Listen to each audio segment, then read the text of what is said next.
Welcome to Sykes Peak. Join us as we speak with experts, share inspiring stories, and provide actionable advice to help you reach your psychological peak. So get ready to embark on a journey of self-discovery, growth, and empowerment. Again today, good to see you, Sean. I have some questions for you today. One of the things that we're talking about here is executive functioning. We have dealt with some other issues and other topics, but I think this is an important one to help us to have an understanding of what is going on in our brains when an issue arises. So I'm just gonna interview you on this one.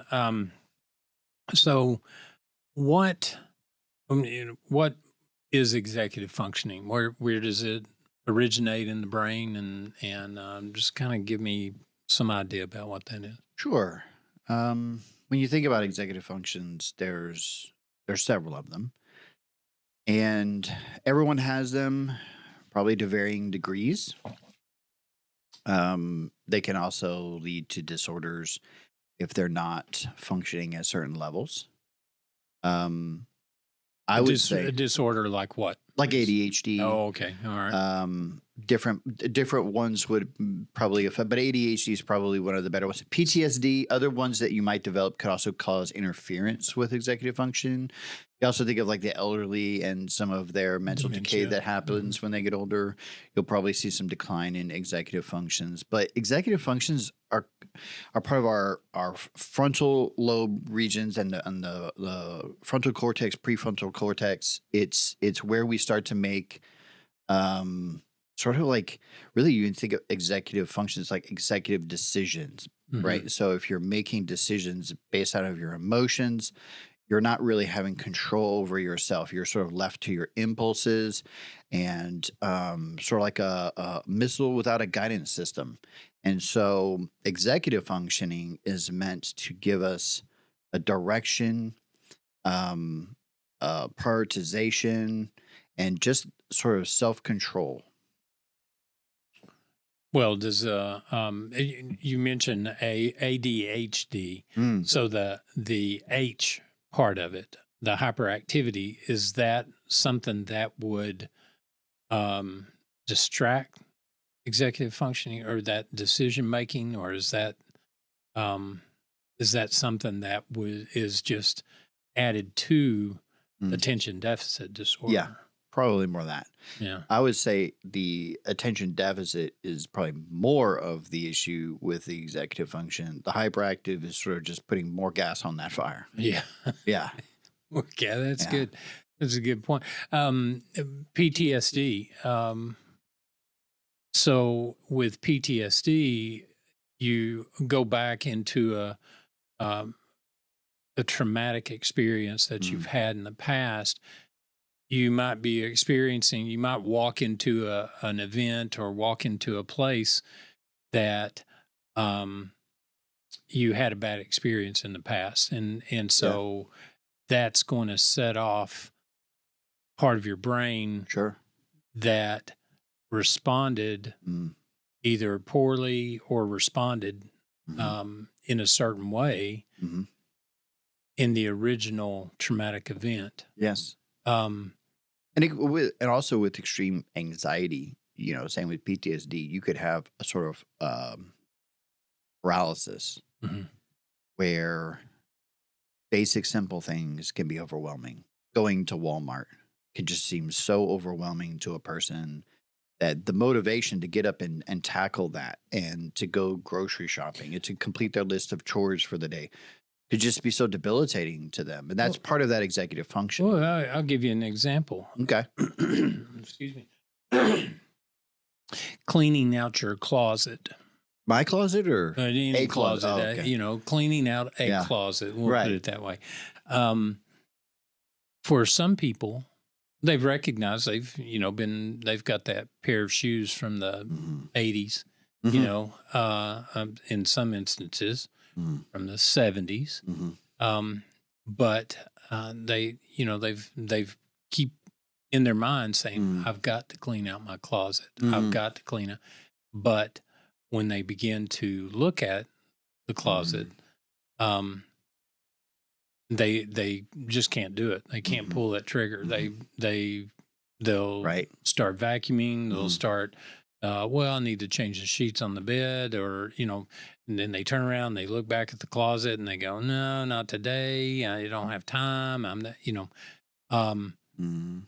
what it, so that would be part of the executive functioning Right. issue, because it's a task initiation Yes. and completion, and it's just hard to start that task. Later today, I actually have 2 or 3 rooms I'm going to be working on rearranging a lot of furniture and redesigning those rooms for different purposes. But I've got a lot of stuff that I've just kind of used those rooms to kind of throw things into. Mhm. And so they've piled up. And now it's okay. Now I need to go through these stacks of clothes. I need to find ones that I can wear, will wear, care to wear. Um, and to a certain degree, there's also, I need to prioritize not only what part of this I need to do first, but also how long is it going to take me to do each portion? Do I have enough time to start that today?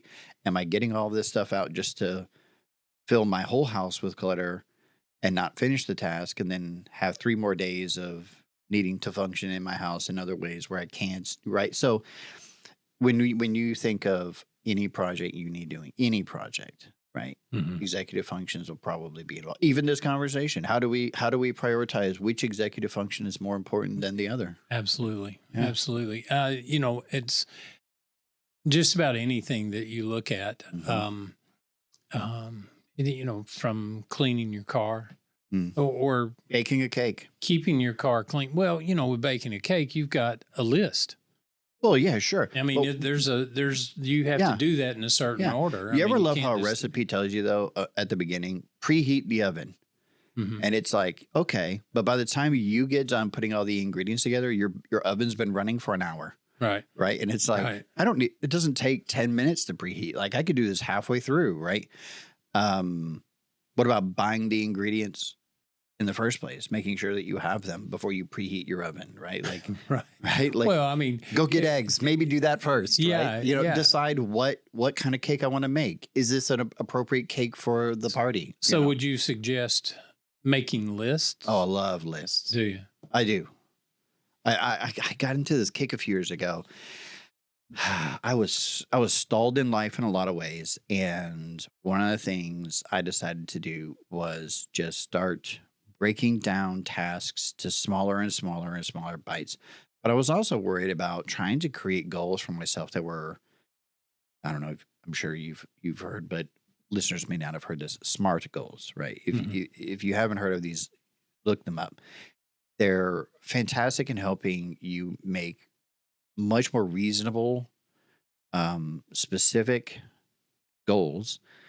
I always had big eyes. I would just huge projects that would never get completed. Mhm. And so what I would do is I would start making lists. I had a goal. My first goal was to learn how to make lists, really. And I decided I was going to make a list of 100 things to do this next year. And I would write out a list of 100 things and try to see how many I could get done in a year. Never really got too far. Mhm. Don't even think the first year I had maybe 60 or 70 on the list. Mhm. It was hard. It was Right. hard coming up with things to try to decide to do.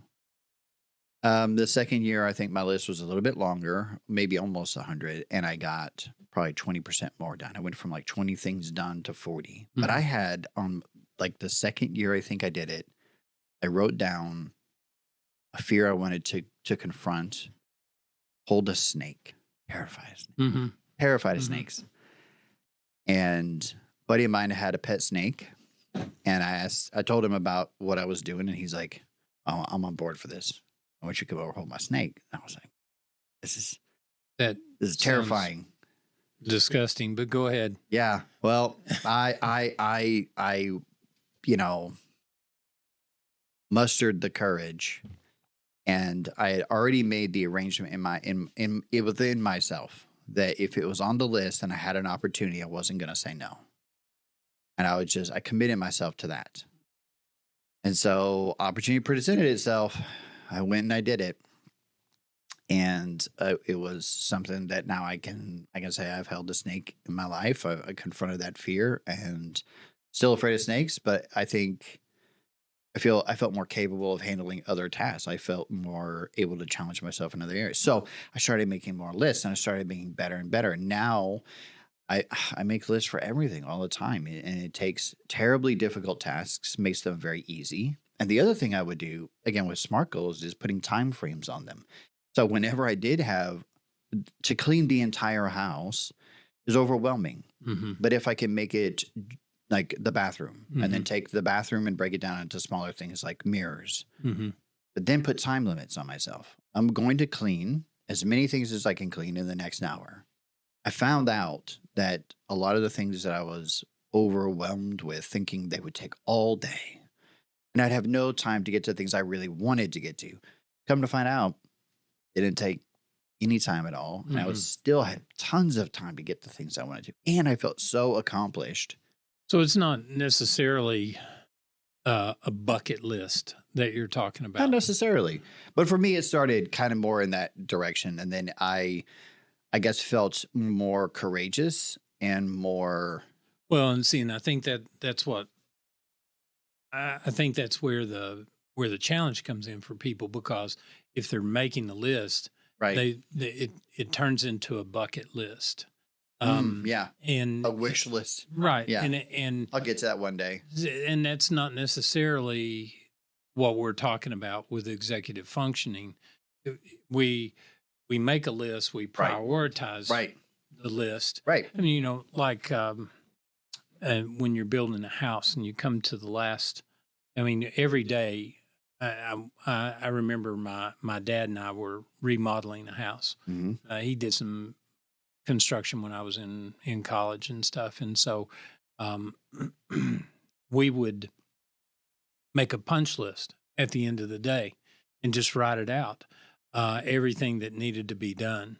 And, um, so we had our punch list and we would prioritize that for the next day, Hmm. because some things needed to be done before other things could be done. Hmm. And so you just, Yeah. you have to prioritize what Right. needs to happen. Right. Well, with my list too, it was kind of buckety in a way. It was kind of a bucket list. But one of the things on there, I was getting into art. I was doing a lot of painting, and I put on there one year, sell 100 paintings. Wow. Yeah. Sure, would have been great. Probably should have painted the paintings first. Maybe have 100 Absolutely. pieces of paper because I was watercolor paper. It's like maybe get the supplies first before I even do the, it's kind of like preheating the oven before you even Right. bought the eggs, you know? Right. Um, so part of it in even the bucket list making, what taught me more about how to make better lists and how to prioritize. But one of the other things that really did for me, and I think it was the biggest one, was that lists became contracts that I held myself. Right. And that was something that was missing. And that was, I had done lists before and just never did them, just ignored them. What happened when you checked off the list and checked Oh. off the And it made me want to do more. I mean, every year I got to I think the last year I was really going after stuff on lists. I had the momentum for it. I hit 86 of the 100 things. Part of that's because I also got better at writing lists. right? And that was a big part. I mean, even now when I write lists at work for things, tasks I need doing in the next week, creating tracking lists for things to keep up with things that I need to keep track of. If they're outside my head, I'm not going to lose sight of them. But when I'm trying to keep it all in my head, I'm gonna do it backwards, out of order, lose stuff. Well, I as you're talking about that, I make mental lists. I don't Mhm. think I have written anything down, not to the extent of 100, but I have things that I want to do around my house, or I have. Sure. I mean, when you're a homeowner, you've got things you've got to Mhm. tackle. Um, but um, I know that my wife has her list as well. Right. And her list is extensive. But the first question, well, yesterday afternoon, she said, "What is your plan for tomorrow?" Right. And now, usually on weekends, I have things. That's when I can get things done the most. But uh, I usually reserve Saturday for me. And when I say for me, I don't mean it in a sense of um, selfish, I'm going to go play golf or Right. no, I'm going to do that on a Friday afternoon. But, um, but on Saturday, that's when I, Yes. hold back the time to accomplish the things that I need to accomplish. Right. And so, um, so that's part of that planning. Now in the planning process, um, I begin to prioritize because I need to get one thing done. That's the thing that I learned from the punch list that we would have in Sure. construction, was that I needed to get one thing done before I could start the Right. others. Um, You don't build a house starting with the roof. no, and you got to make sure that things are done on the foundation level, Right. that things are plumb and square and in the right. You've got to take time to make sure Yes. those things happen.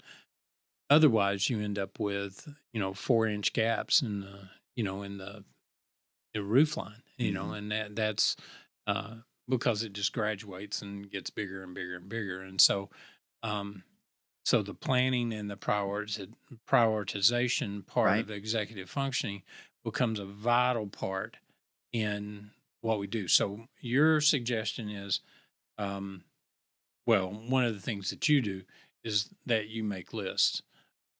What can the person that's on their way to work, or um, uh, you know sitting at home listening to this, or listening to this while they're doing one of their chores, Sure. what are some helps that you could give us to be able to plan and prioritize better?